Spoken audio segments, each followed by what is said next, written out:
Assalamualaikum warahmatullahi wabarakatuh. Al-Fatihah. A'udzubillahi minasyaitonirrajim. Bismillahirrahmanirrahim.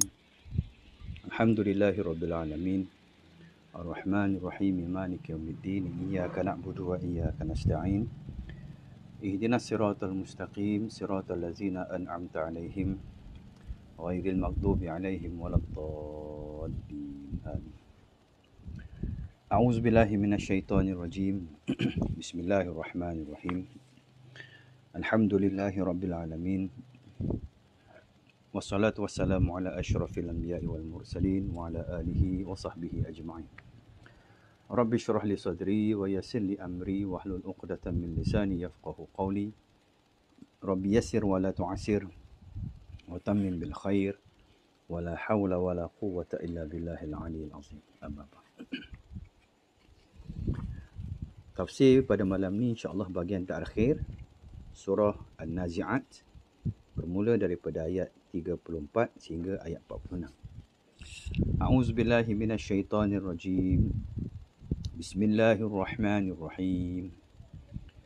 فإذا جاءت الطامة الكبرى يوم يتذكر الإنسان ما سعى وبرزت الجحيم لمن يرى فأما من طغى وآثر الحياة الدنيا فإن الجحيم هي المأوى وأما من خاف مقام ربه ونهى النفس عن الهوى فإن الجنة هي المأوى يسألونك عن الساعة أيان مرساها فيما أنت من ذكراها إلى ربك منتهاها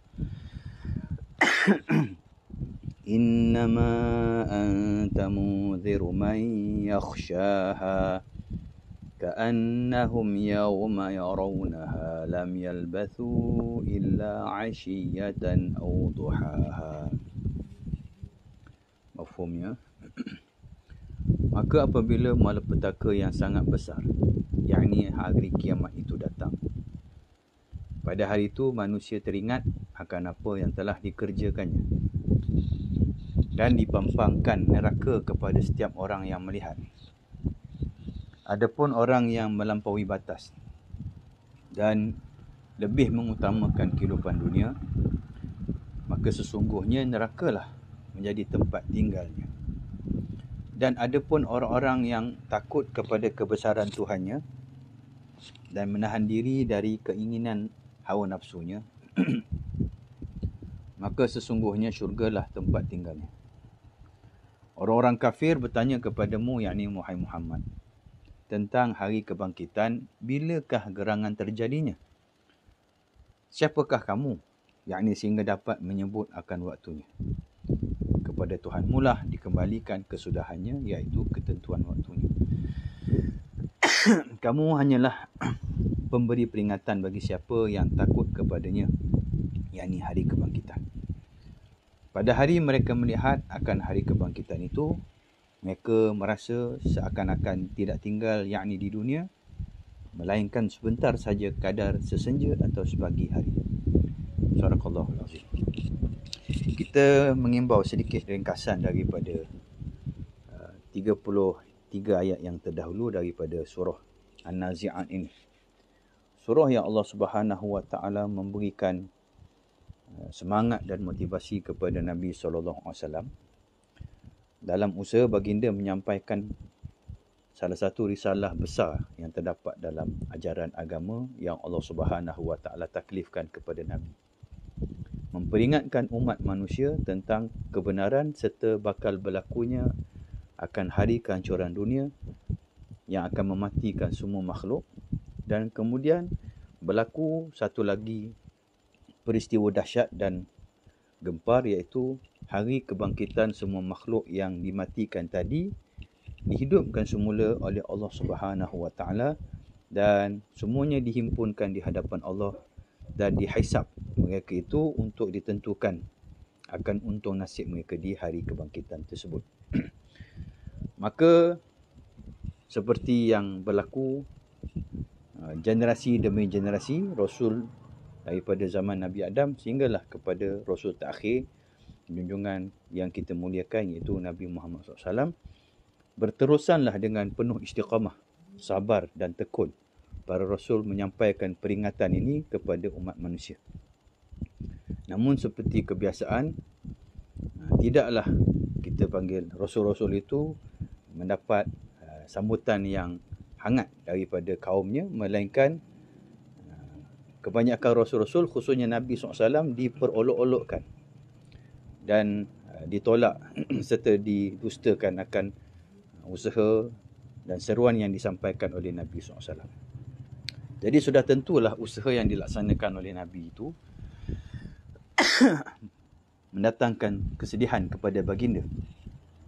Dan kesedihan ini dirawat oleh Allah Subhanahu Wa Taala dengan Allah mendatangkan satu kisah yang mudah-mudahan dapat menyuntik semangat Nabi, iaitu kesusahan yang dihadapi oleh Nabi Musa dalam menyampaikan seruan yang sama, risalah yang sama, iaitu peringatan kepada umat dan khususnya kepada salah satu mad'u yang ditujukan seruan dakwah itu oleh Nabi, iaitu kepada Firaun.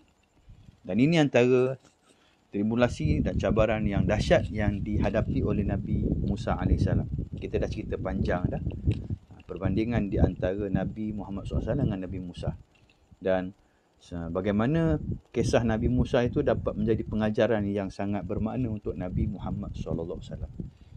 Kemudian Allah SWT mendatangkan beberapa dalil-dalil kehebatan dan kekuasaan Allah SWT untuk manusia mempertimbangkan dan memikirkan apa yang disampaikan oleh Nabi khususnya dan Rasul-Rasul itu suatu yang sangat benar dan sangat tidak patut untuk didustakan dan ditolak oleh umat manusia.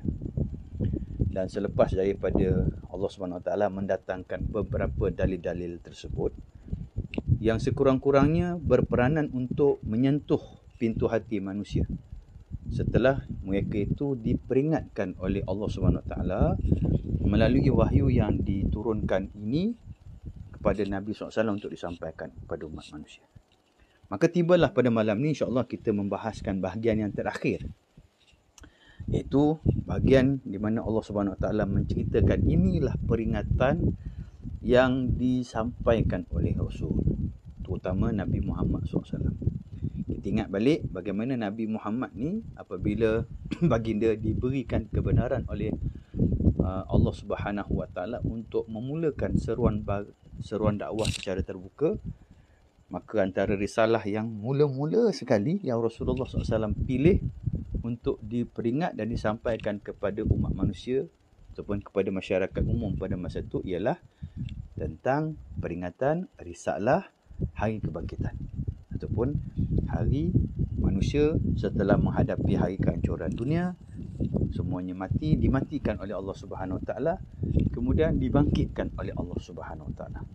Hari yang disebut sebagai hari yang besar dan kepulangan dan kembalinya manusia ke kehidupan yang sebenar, yang kekal abadi. Dan inilah yang disampaikan. Dan antara cabaran yang dihadapi oleh Nabi SAW ialah memperingatkan manusia dengan perkara gaib, perkara yang tak dapat dibuktikan secara fizikal depan mata. Nak tunjukkan kebenaran hari kebangkitan tu hanya orang yang dah mati je boleh sahkan, kita panggil itulah. Adapun orang yang dah mati, dia tak boleh nak kembali kepada kehidupan dunia untuk memberitakan, untuk menyampaikan kepada penduduk dunia, wahai penduduk dunia, berhentilah kamu daripada tenggelam dengan sandiwara dunia, kerana sesungguhnya peringatan yang disampaikan oleh para rasul itu adalah peringatan yang sangat benar. Gitu kan. Kita baca surah apa kita panggil surah Al-Muluk kan. Sebelum tidur ni kita disarankan untuk membaca suratul Muluk. Bagaimana suratul Muluk, surah yang ke-67 memperingatkan satu peringatan yang disampaikan dalam suratul Muluk. Saya kawan-kawan ramai baca surah Muluk masa zaman PKP dan COVID ni. Bagi kita panggil menghadapi sebarang kemungkinan sakit dan jangkitan yang tak dijangka, kemudian sakit yang mendadak, dan kematian yang mendadak. Maka mudah-mudahan surah Al-Muluk ni dapat membantu kita lah untuk menghadapi situasi yang tak dijangka-jangkakan. Dalam surah Muluk ni, antara ayat yang menarik disebutkan oleh Allah SWT, terutamanya pada ayat yang ke-8, bagaimana Allah SWT sebut, kullama ulqiya fiha faujun sa'alahum khazanatuha alam ya'tikum nazir. Ketika setiap kali manusia dicampakkan ke dalam neraka, maka meletuslah neraka menjadi marah. Dan neraka bertanya kepada mereka yang dicampakkan ke dalam neraka tadi tu, alam ya'tikum nazir, tidakkah pernah sampai kepada kalian orang-orang yang memberikan peringatan kepada kamu tentang malapetaka neraka ni? Lalu mereka berkata, qalu bala qad ja'ana nazirun fakazzabna wa qulna ma nazzalallahu min syai'in in antum fi dalalin kabir. Mereka mengatakan, pernah, betul. Dulu ramai datang kat kami rasul, pendakwah, mereka-mereka yang menyambung kerja-kerja rasul, tapi kami mendustakan mereka, kami tolak mereka, dan kami mengatakan kamu ni tidak lain dan tidak bukan hanyalah sekadar orang yang menipu saja, orang sesat. Ini antara kita panggil dugaan yang menimpa dan melanda yang dihadapi oleh rasul, menyampaikan perkara yang kita panggil bersifat iman. Tapi walaupun bersifat iman, tak nampak gaib, Allah SWT tidak membiarkan kita dalam keadaan serba kekurangan. Tidak membiarkan Rasul SAW terkontang-ganting dengan risalah yang tidak disokong dan didokong dengan fakta dan hujah yang boleh diterima dengan kemampuan akal fikiran manusia.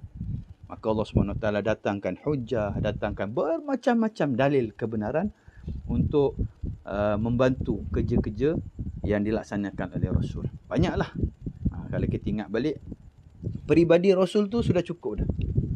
Kalau konteks Mekah ataupun Arab itu sendiri, kepribadian Rasul tu sudah memadai dah untuk menjadikan orang ni tak patut langsung tolak risalah Nabi. Mereka sendiri orang Arab yang kita panggil mengiktiraf Rasul sebagai Al-Amin. Dan kemudian kita panggil dengan kita panggil akhlak baginda, kita panggil peribadi Nabi yang sangat mulia, baik. Tu tak campur lagi Nabi Al-Amin, jujur kan. Orang Arab sendiri simpan harta benda mereka pada Nabi. Tak pernah berlaku Nabi menyeleweng harta mereka. Mereka mengiktiraf Rasul sebagai Al-Amin. Tapi bila Nabi SAW mengaku diri sebagai Rasul dan menyampaikan kebenaran agama ataupun risalah agama, lalu mereka mengatakan Rasulullah SAW mendusta ataupun berdusta. Habis tu selama ni yang Nabi SAW menyimpan harta, tidak pernah berdusta dan menipu mereka sendiri yang mengiktiraf kebenaran Rasul tu, macam mana pula? Dan banyak lagi lah. Dicampur lagi dengan kehujahan Al-Quran yang tak dapat ditolak oleh orang Arab pada masa tu. Okay, tak apalah. So bahagian yang terakhir ni ada daripada 34 sampai 46 ni, lebih kurang 12 ayat ni, ada kita panggil asbab nuzul dia. Daripada kelompok 12 ayat ni terdapat salah satu asbab yang disebutkan oleh kitab tafsir yang kita rujuk, iaitu kitab tafsir Al-Muni ni, pada ayat yang ke-42 yang disebut kat situ, iaitu yas'alunaka 'anis sa'ati ayyana mursaha. Iaitu orang-orang kafir bertanya kepadamu wahai Muhammad tentang hari kebangkitan itu, bilakah gerangan terjadinya? Dalam surah banyak, surah Yasin banyak, wa yaquluna mata hadzal wa'du in kuntum shadiqin. Dalam surah Al-Muluk pun sama, wa yaquluna mata hadzal wa'du in kuntum shadiqin qul innamal ilmu 'indallah. Mereka bertanya kepadamu wahai Muhammad, bila berlaku hari kebangkitan ni? Kalau kamu benar sangat, bila berlaku? Katakan kepada mereka wahai Muhammad, qul ma 'indallah. Ilmu dan pengetahuan tentang hari kebangkitan ini hanya di sisi Allah Subhanahu wa taala saja. Allah yang Maha mengetahui. Tak payah tanya hari kiamat. Tanya hari kita nak mati bila. Kita pun tak tahu. Mati bila, mati kat mana, mati macam mana. Kubur pun kita tahu kubur mana. Siapa sangka kadang kita ni mungkin Contoh, beri contoh. Ingat saya ke almarhum Tuan Guru Datuk Dr. Harundin kan. Siapa sangka kuburnya dekat Amerika kan. Amerika kan, betul tak? Itu contoh kan. Tak payah tanya hari kiamat. Tanya hari mati pun kita tak boleh nak jawab. Tanya contoh siapa kawan kita lah. Ataupun isteri kita, anak-anak kita. Bila mati kat mana mati tak tahu lagi. Cuma kita boleh cakap lah. Kalau boleh kubur nak sama. Contoh lebih kurang gitulah. Tapi kita tak tahu bila. Apatah lagi hari kebangkitan. So di sini ada terdapat asbab, iaitu ayat 42 tu. Dan Allah Subhanahu Wa Taala berfirman seperti yang dinyatakan pada ayat 42 tu. Terdapat beberapa perbahasan, antaranya Ibnu Abi Hatim meriwayatkan daripada Ibnu Abbas bahawa orang-orang kafir musyrikin Makkah datang bertanya Nabi SAW mengenai hari kiamat. Berdasarkan kepada banyaknya ayat yang terdapat dalam Quran. Bertanya ni maknanya banyaklah mereka bertanya tadi. Al-Muluk pun direkodkan ada pertanyaan kenaan hari kiamat tu. Kerana dalam surah Yasin pun ditanyakan juga bila kan. Dan disebutkan kat sini, Nabi ditanya mengenai hari kiamat tersebut, kata mereka, bilakah kiamat akan berlaku? Pertanyaan ini sebenarnya dalam bentuk sinis semata-mata. Nak memperolok-olok dan mempermain-mainkan Nabi SAW. Lalu Allah menjawabnya dengan turunkan ayat ini. Dan juga ada pendapat yang disebutkan oleh At-Tabrani dan Ibnu Jarir. Dalam riwayat yang lain, daripada Tariq Ash-Shihab katanya, oleh kerana Rasulullah SAW kerap menyebut tentang hari kiamat, lalu Allah SWT turunkan ayat tersebut, ayat 42. Sebenarnya ada dalam perbahasan yang kita akan sampaikan. Okey, kita pergi secara ringkas untuk kita teruskan kuliah tafsir kita ni. Di mana pada ayat ini Allah Subhanahu Wa Taala memberitakan. Masa kita dulu kita syarah tafsir surah Abasa, bentuk ayat yang hampir sama. Dalam kalau kita tengok balik surah Abasa, iaitu surah terdahulu yang kita bahaskan, disebutkan pada ayat yang ke-33. Allah Subhanahu Wa Taala berfirman, fa iza ja'atis sakhah. Kat sini fa iza ja'atit tammah. Apabila ataupun maka apabila datang suara yang memekakkan, iaitu tiupan sangkakala yang kedua. So bila disebut tiupan sangkakala kedua, iaitu berkenaan dengan hari kebangkitan. Tiupan sangkakala pertama menghancurkan dunia ni dan mematikan semua makhluk. Kita panggil, kalau tengok dalam suratul Qari'ah contohnya kan, iza zulzilatil ardu zilzalaha, bumi bergoncang, gunung ganang hancur, manusia semua mati. Itu tiupan sangkakala pertama, mati. Kemudian tiup sangkakala kedua, yang mati tadi dibangkitkan. Kalau dalam surah Yasin ayat yang sangat terkenal kan, man ba'sana mim marqadina hadza ma wa'ada ar-rahman wa sadaqal mursalun. Siapa yang membangun atau membangkitkan kami daripada tempat tidur kami ni. Masa tu dah mati, tiba-tiba dibangkitkan. Dalam banyak surah Allah peringatkan, afala ya'lamu idza bu'sira ma fil qubur. Apakah manusia tidak menyangka dan tidak mengetahui yang mereka itu akan dibangkit ataupun kubur mereka dibongkar keluar. Dan mereka itu akan dikeluarkan daripada kuburan mereka kan. Dalam surah Zalzalah, yasdurun nasu ashtatan liyurau a'malahum. Mereka itu dikeluar beramai-ramai daripada kubur dan berhimpun menuju Allah SWT di pada mahsyar, liyurau a'malahum, untuk dipertontonkan apakah yang mereka laksanakan. Fama ya'mal mithqala dzarratin khairan yarahu wa may ya'mal mithqala dzarratin syarran yarahu. Siapa yang buat baik besar zarah sekalipun, buat jahat besar zarah sekalipun, kedua-duanya itu ada nilai dan pembalasan yang setimpal mengikut apa yang mereka buat. Buat baik balas baik, buat jahat balas jangan sebaliknya. Antara kita panggil persamaan surah Abasa dengan surah Nazi'at tadi. Nanti apabila datang hari ni, yang korang sibuk tanya bila berlaku hari ni, akan tiba masanya. Dan ketika berlakunya hari tersebut ataupun ketika telah datang, bila sebut faiza jaa ataupun jaat, telah datang, ketika telah datang nanti hari yang dahsyat ini, maka masa tu apa yang akan berlaku? Disebut pada ayat yang ke-35, iaitu Yauma yatazakkarul insanu ma sa'ah. Manusia akan menjadi teringat dengan apa yang selama ini kita panggil apa ni, dia laksanakan. Yas'a ni benda yang kita buat kan. Yas'a. Kita panggil. Ada ayat, lupa dah ayat. Tak apalah. Sa'a ni macam kita sa'i. Sa'i tu kan, bila sa'i ni kita macam ada, kita panggil ada, kita panggil macam a little bit of struggle lah kan. Mana bermujahadah, kita panggil bermujahadah. Apa yang kita teringat dulu. Dulu bangun-bangun je gitu, kita ingat. Dulu dekat dunia buat apa? Apa yang kita buat? Kalau kita tengok dalam surah Al-Ghasyiyah, Allah Subhanahu Wa Taala memperingatkan ada dua kumpulan yang dibangkitkan oleh Allah Subhanahu Wa Taala ataupun yang dikumpulkan di padang mahsyar tu, dua kategori. Satu, wujuhu yauma idzin khashi'ah, iaitu muka mereka ni tunduk ketakutan, dan disebutkanlah apa yang sebab mereka jadi begitu dan azab yang menimpa mereka. Satu lagi kumpulan yang disebut oleh Allah Subhanahu Wa Taala, wujuhu yauma idzin na'imah bi sa'iha radiyah. Satu kumpulan lagi daripada dua kumpulan yang akan berlaku dan wujud dekat hari kiamat nanti, di mana satu kumpulan ni wajah mereka ni penuh dengan kenikmatan.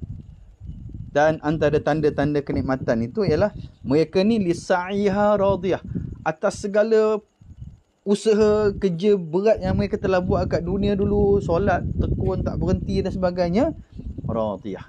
Mereka puas hatilah. Mereka puas hati. Itu kerja mujahadah mereka tu, mereka laksanakan puas hati. So ingatlah mereka, oh tak sia-sia dekat dunia tu bersengkang mata, bangun solat malam, kita panggil beribadat. Allah SWT gesa kita, kalau solat berjemaah kan susah, tapi kita buat juga. Tak sia-sia benda tu. Oh, puas hati. Ada pun orang yang tak buat, rugi dah dia. Mula dia menyesal.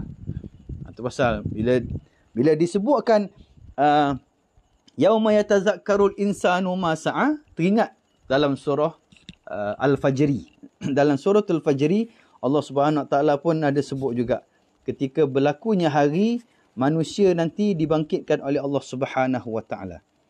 Kan? Itu waji'a yauma idzin bi jahannam. Mana manusia dihimpunkan di padang mahsyar. Bagi mereka yang didatangkan neraka Jahannam tu di depan mata mereka. Waji'a yauma idzin bi jahannam yauma yatazakkarul insan wa anna lahu dzikra. Dalam ayat yang ke-23. Bila neraka dah dibentangkan oleh Allah SWT depan mata, yatazakkarul insan, barulah manusia nak teringat. Wa anna lahu dzikra. Adapun ketika mereka teringat dengan apa yang mereka dah buat dulu, Allah SWT mengatakan, kali ni dah tak guna lagi ingat. Tak ada guna lah lagi. Bahkan mereka berkata pada Allah, yaqulu ya laitani qaddamtu li hayati fayawma idzil la yu'azibu 'azabahu ahad wa la yuthiqu wasaqahu ahad. Dan mereka minta pada Allah Subhanahu Wa Taala supaya Allah Subhanahu Wa Taala kembalikan mereka ke kehidupan zaman di dunia dulu. Allah kata tak ada dah. Tak ada nak balik-balik lagi dah. Jadi hari ni hari yang bakal memperingatkan kamu dengan apa yang kamu buat kat dunia. So sebelum menyesal, ingat Allah Subhanahu Wa Taala dah beri peringatan. Jangan nanti menyesal. Ni Allah beri peringat siap-siap. Dan selain daripada tu disebutkan lagi iaitu waburizatil jahimu liman yara. Dan selain daripada memperingatkan mereka dengan apa yang telah mereka lakukan di dunia dulu, Allah Subhanahu Wa Taala memperlihatkan neraka dengan jelas kepada setiap orang yang melihatnya. Jadi dapat tengok neraka, tuan-tuan. Neraka bagi selain orang yang memperingatkan, kita panggil apa yang telah dipertontonkan kepada mereka pun dilaksanakan oleh seseorang itu di dunia. Allah Subhanahu Wa Taala mula memperlihatkan neraka Jahannam. Boleh jadi ini selepas daripada selesainya kita panggil penghakiman seperti yang disebutkan oleh Allah Subhanahu Wa Taala, ingat saya dalam surah Ibrahim, falamma qudiyal amru wa qala asyaitanu lamma qudiyal amru innallaha wa'adakum wa'dal haqq wa wa'adtukum fa akhlaftukum, ila akhir ayat panjang.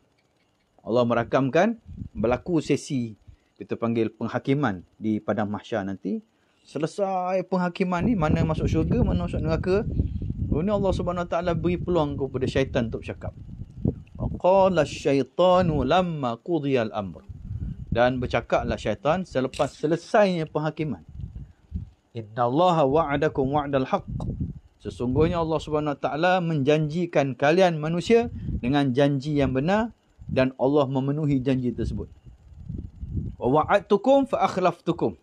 Aku, yang ini syaitan, dicakap menjanjikan kamu dengan janji fa akhlaftukum. Adapun aku tipu janjiku itu. Allah mengemukakan janji, Allah menunaikan janji. Adapun aku, iaitu syaitan, mengemukakan janji tapi aku tipu janji. Wa ma kana li alaikum min sultan illa an da'autukum fastajabtum li fala talumuni walumu anfusakum ila akhir ayat. Aku tak ada kuasa apa pun. Cuma bila aku ajak, bila aku pengaruh, korang ikut. Siapa suruh ikut? Aku tak paksa. Cuma hari ni korang dah salah ikutan, jangan marah aku hari ni. Fala talumuni walumu anfusakum. Jangan marah aku, marah diri sendiri. Oh, ni syaitan cakap. Seperti yang dirakam oleh Allah SWT dalam surah Ibrahim.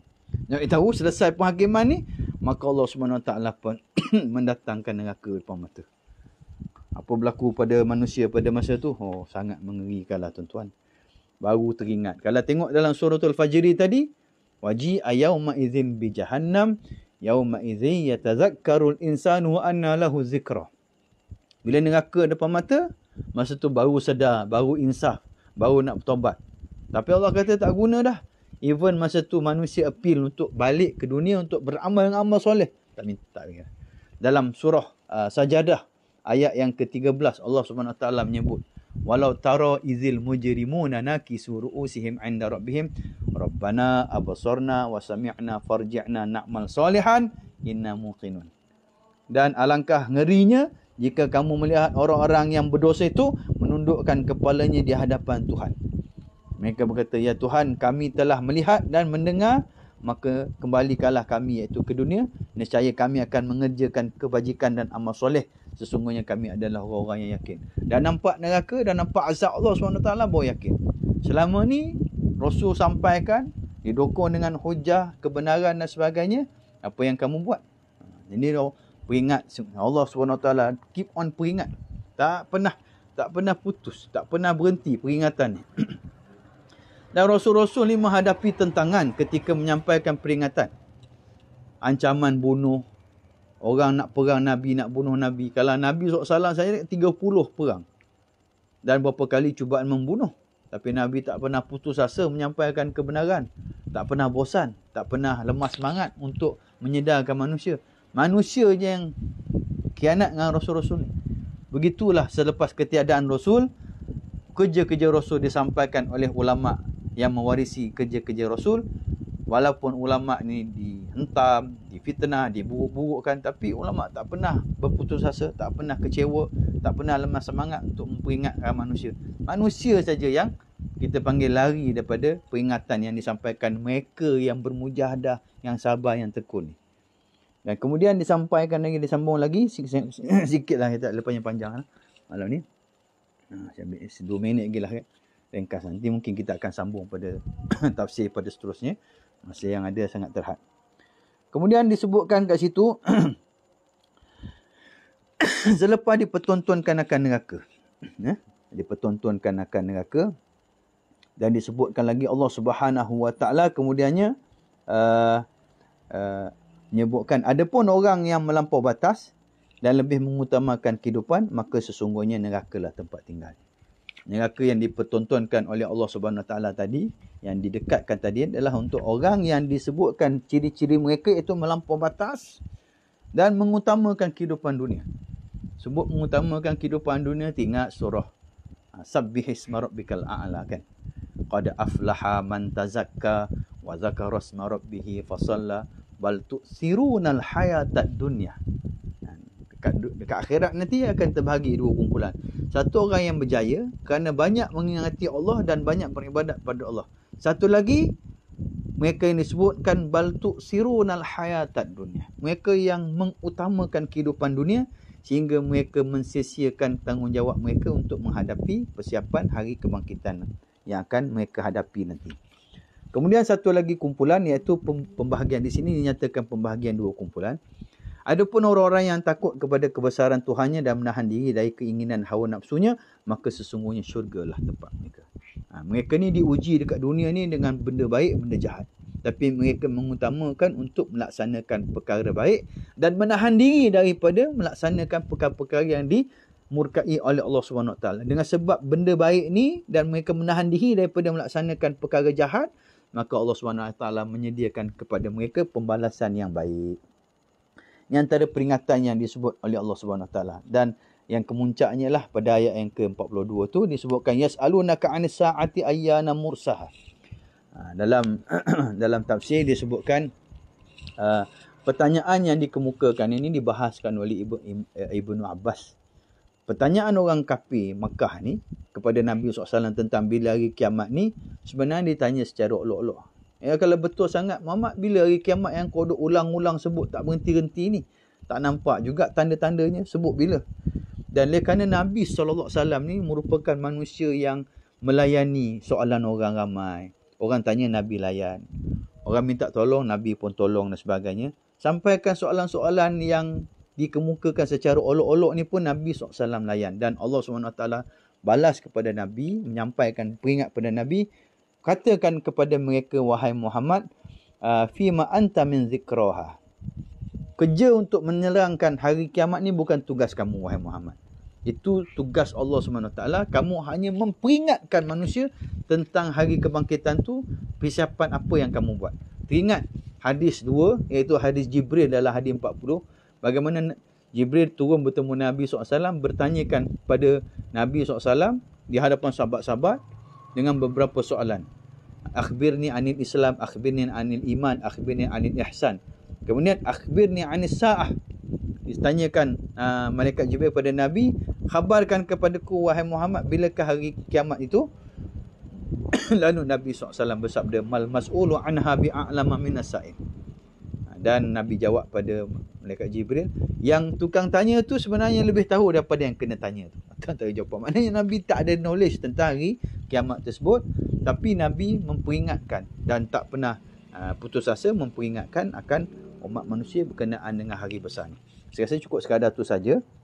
InsyaAllah beberapa sambungan daripada baki ayat ni kita akan bawa pada perbahasan surah yang seterusnya. Maka tamatlah perbahasan surah An-Nazi'at pada malam ni. InsyaAllah pada pertemuan akan datang kita akan masuk surah yang seterusnya, iaitu surah An-Naba, surah yang terakhir lah dalam kuliah tafsir juzuk 30 kita. Cuma kita mula pada belakang, gear reverse. Habis surah An-Naba ni insyaAllah surah terakhir. Habis maknanya khatamlah kita.